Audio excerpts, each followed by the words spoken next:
Hi, we have so much to talk about today. I really want to get into some of the cozy gaming news, some of the rumors. Today we're going to be talking about Inzoi and them addressing their biodiversity concerns. We're going to be talking about Little Nightmares creators coming out with a new game. Also the fantasy life delay and like what are we doing? Like what's happening right now? Before I get started, my name is Delaney. I love talking about video games. I'm just over here chilling in this corner of the internet. You want to hang out over here, like and subscribe. So let's get started. First, I want to start with like smaller things and then we're gonna get into some of the bigger stuff. First, we're gonna talk about, technically this is not really small, Nintendo deciding to close Animal Crossing Pocket Camp. I feel like Nintendo really has like the weirdest decisions, honestly. Like first off the bat, like that's my opinion. Before I give my opinions, let's talk about the hard facts, talk about the information that Nintendo has given us so far.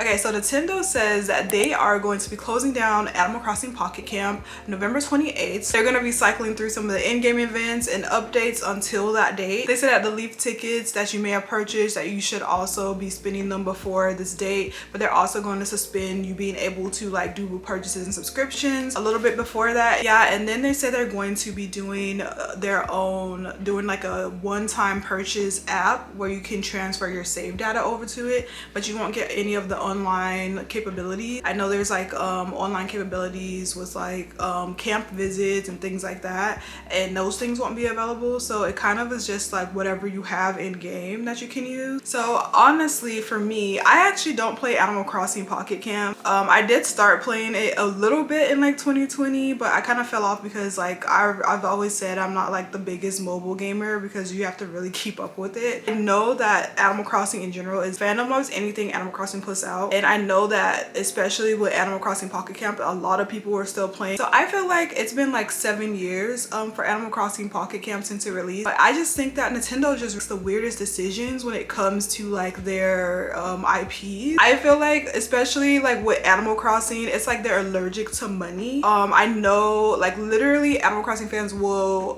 throw money at like Nintendo, and Nintendo was like, actually you can keep it. Maybe Nintendo decided that they don't want to go more into the mobile gaming route because they're like getting a lot of numbers with like the Nintendo Switch and everything, but it just seems like a very weird decision considering that I know that there's still like an active player base of Animal Crossing Pocket Camp, and to just out of the blue say, oh, you have 3 months to do whatever you want right now, or later you're gonna have to pay for it. It's kind of like strange behavior. When it comes to Animal Crossing in general, I feel like Nintendo just doesn't know what to do with it, because like I think when Animal Crossing came out in 2020, like New Horizons, that they didn't realize it would get as popular as it did and become like such a like cultural like icon during that time, because of course it came during the time of lockdown. But even afterwards, like they said they would do like updates up to 3 years, and it kind of stopped after like the first year and did a little DLC, but then they kind of like completely abandoned it, and now they like act like it doesn't exist. Like this is so weird to me how Nintendo has been going about Animal Crossing, and like it's like their golden child, but like they treat it like a middle child. Like I'm a middle child, but anyway, that's my rant. But next on the list, okay, so this one's just a little bit more light, but Wylde Flowers is going to be getting an update, or they're teasing an update on their social media right now. So Wylde Flowers last update, I think it was actually, was it like a few months ago, like in March I want to say, and it was like you could change your hairstyles. They had like a new character come into town and she would help you change your hairstyle. She was also dateable.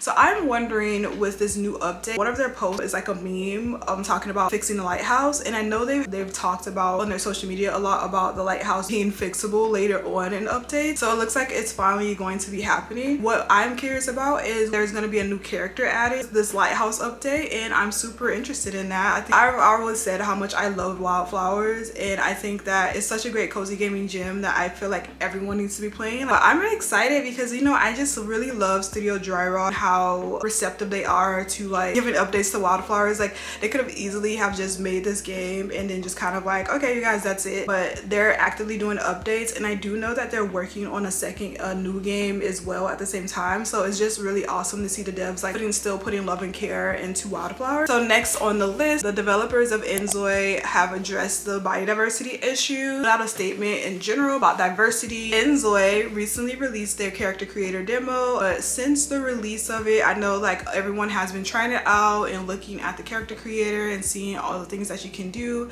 and what kind of characters you can create with the hyper realistic features. But there have been some complaints about diversity. I did recently do a video about the diversity in the Inzoi character creator. Specifically, they just released a statement mostly talking about the body diversity. In my hopes, because for me, I feel like specifically they didn't have a lot of like diversity with their hairstyle options, and hopefully they addressed that as well. There also were no non-binary options, which said that they're going to be adding that into the like full release. So I'm gonna read the statement from Crafton that they posted on X, formerly known as Twitter. Hello everyone, we have seen many discussions related to the diversity of character customization in the community. Inzoi is still in the development stage and there are many areas that need to be improved, especially we are facing some technical challenges when it comes to adjusting body shape. We are truly sorry that we are not offering the full function at the current stage. We fully understand the importance of this feature and will try our best to bring much improved version next time. We highly appreciate your feedback and we continue to listen to your voices and reflect them in the future. Once again, we sincerely thank everyone for all the feedback. So yes, Inzoi released that statement on their Twitter account. For me, with the Inzoi app, I did enjoy creating a character on it. I really like I actually like the like hyperrealism, even though it's a little bit uncanny valley, I would be honest. But I do have a lot of issues with the diversity as well. Like I feel like the body diversity is one thing. So hopefully, which I know this is like still the demo, but I just hope that when the game fully releases, they will add those options. Oh, but I also forgot to mention is that they also announced it's going to be coming to consoles as well, but I don't think it's going to be coming to consoles the same time as PC. So it looks like it'll probably be released on PC first, but then it'll come to Xbox and PlayStation 5 shortly after. So you will be also able to enjoy this on your consoles. So next, okay, this is an announcement during Gamescom, and the creators of The Little Nightmare are developing a new co-op game called Reanimal, which is like in a similar world to Little Nightmares, but kind of like not in the same storyline. It looks like is what the developer said, like as the same type of style, but I think it's just more nightmarish than Little Nightmares. And as we know, Little Nightmares 3 has also been delayed. It probably won't be released until maybe next year, it seems like. So this game looks like you're gonna be co-op. It looks like you can have multiple people in the co-op. From what the trailer has shown, it looks like you're going to be going through like a similar like boss battling kind of things, like how Little Nightmares is, where you're kind of navigating through areas to like hide from the bosses and all those things, but you're with another person. I think you can actually have multiple, because I've seen some clips of like more, like probably about 6 people running around from a creature that was chasing them. So I think this could be maybe similar, like to the same vein. I want to say like Dead by Daylight, but I think it's just in the style of Little Nightmares. So I'm really interested to see like more of this development. You can actually currently wishlist it on Steam and PlayStation and all the other consoles so far. So I'm really interested in seeing more information on this, and I think it's cool the devs are also working on something aside from Little Nightmares right now. And last but not least, Fantasy Life I, The Girl Who Steals Time, has been delayed again. It has been delayed. This would be the 3rd time, because it was actually supposed to release sometime last year. It got delayed, and it's supposed to be released during the summer. It got delayed, and then it was an actual date for October 10th. And now it's delayed again. I don't know what's happening with level 5, but it seems like could be management issues with level 5, and that's why they've been having a delay. I also have this feeling that it's probably delayed because the Nintendo Switch 2, whatever they're gonna call it, is gonna be released sometime next year, and maybe the capabilities of the new Nintendo Switch will be better for what Fantasy Life I see. They have like a time mechanic, and there's like a building mechanics and all these other things, and maybe that is what has been hindering it from releasing on the Nintendo Switch right now. I honestly, like, I am disappointed. I am really disappointed. But Fantasy Life, I've been gushing about it for like over a year now, and I've been super excited and thinking like October, I can't wait for October. Like for me, the one thing I will say is that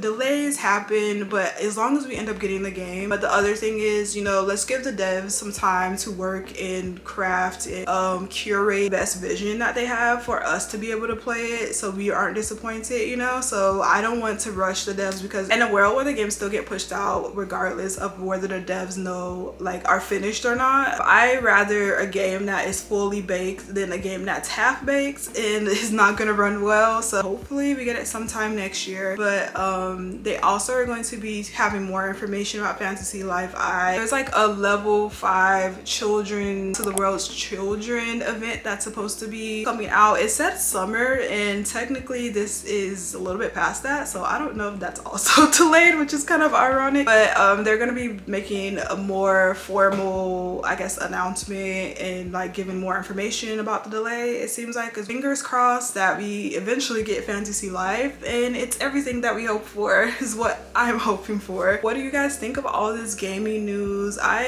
Maybe I'll probably do some more of these like segments throughout the month, depending on like what kind of news is coming out, because I'm always really interested in like what's happening in the gaming industry. Thank you for watching. As always, I hope you guys have a wonderful day, and see you guys in the next video. Bye.